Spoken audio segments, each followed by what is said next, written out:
Um, so I think we can agree that the CO2 levels are undeniably increasing. And some scientists and climatologists have concluded that their energy models reflect that CO2 levels coincide with temperature increases. Now, we were supposed to have some charts up here. These are the models that have been suggested by many of the scientists and climatologists. But however, these, as you well know, these models are key components of developing climate change policy. But unfortunately, as we're finding out, this was the projection, but here's the reality of temperature changes over the last 40 years. Now, actually, we can say over 40 years there's been almost no increase in temperature, very slight. In fact, over the CO2 levels have caused, even with increased the increased greenhouse CO2 level emissions, the Arctic ice has actually increased by 60%, as shown by the aerial view. Also, that the Antarctica is also expanding. But more importantly, this report coming out of the United Nations, the IPCC report coming up, is saying that most experts believe by 2083, in 70 years, the benefits of climate change will still outweigh the harm. That leads to the question today, what should be done about it? We hear the testimony from the administration that all climate change is man-made and America needs to reduce its CO2 emissions. Let's put this in perspective. Hypothetically, let's assume that all coal-fired generation in America were curtailed.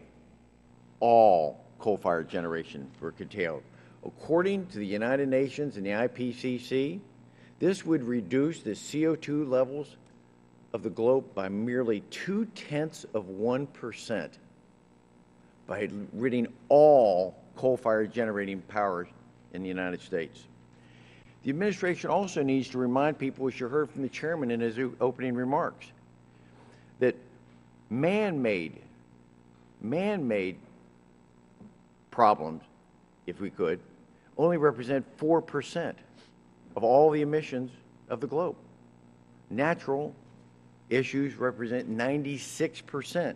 But so as a result, this administration is by virtue of these stream of job-killing regulations, is putting our nation at risk, all in the idea of clinging to the notion that cutting 0.2% is going to save the world's environment.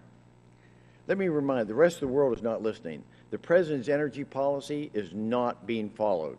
China, India, Russia, and Europe are all expanding their use of coal. The administration is embarking now on a new global initiative, exporting uncertainty. According to the president, he's not going to allow low-interest loans to be made to developing nations around the world. Struggling nations to come out of poverty will continue to suffer. Lives will be lost, children will be sick and perish as a result of this president's support of this policy. One of the biggest moral responsibilities of the United States should be to help emerging nations come out of poverty. The most abundant and resourceful source of power is coal. For a nation to change from poverty, emerge from poverty, it must have access to energy. Energy for refrigeration, for cooking and commerce. Just to give you an example, in the sub-Sahara of Africa, the total amount of power that they can generate in Africa is a 60-watt light bulb per person, a 60-watt light bulb for 3 hours a day. 60-watt light bulb for 3 hours a day. Why should they be denied access to affordable energy so they can come out of poverty? Please take this message back to the president.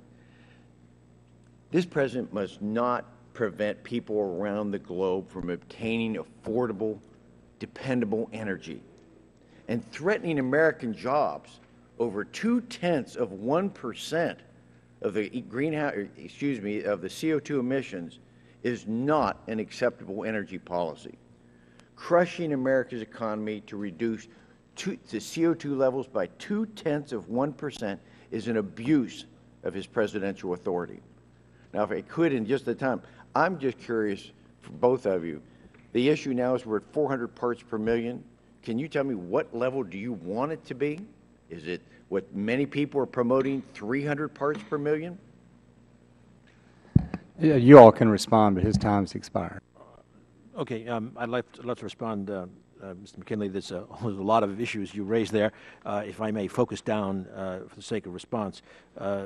First of all, as I've said before in this committee, the issues in terms of the risks of climate change are not based just upon models. As I said, it's some pretty simple arithmetic. Number two, I don't believe anyone has ever said that, quotes, all climate change is man-made. The statement is that the anthropogenic forcings from CO2 are clearly of the scale that have long been expected to produce the kinds of change that we are seeing and will see. Third, I think we should address, there's many things, but let me focus on the hiatus, so-called, in the increase of warming temperatures. First of all, let's not forget, this decade is the warmest decade in recorded history. So it's not exactly like it's been cooling off. But secondly, the issues of decadal scale changes in the rate of increase are fully expected. El Nino, El Nina, for example, are part of this. Those models at that time did not include other issues such as deep water warming, etc. I'll give you an example. There's an article right now in Nature whereby looking at the observed surface water temperatures in the Pacific, putting them in the East Central Pacific, putting them in, it comes completely with this hiatus, and it's only a hiatus in the constant global warming. So I believe we have to say this is a misreading of the record. The statement stands that anthropogenic CO2 emissions and other greenhouse gas emissions are a driver at the level of multiple degrees centigrade in this century. We're up 0.9 so far, and that is very consequential. In fact, I remind you that we wouldn't be here if it weren't for the greenhouse effect of water vapor, which has provided 60 degrees Fahrenheit of surface warming. We're just tuning that by a few degrees centigrade at great peril. We've gone 2 minutes and 35 seconds over, so... Mr. Chairman, I'd like to ask unanimous consent that we put in the record a study by Dr. Benjamin Santer, atmospheric scientist at Lawrence Livermore National Laboratory, where he says neither volcanoes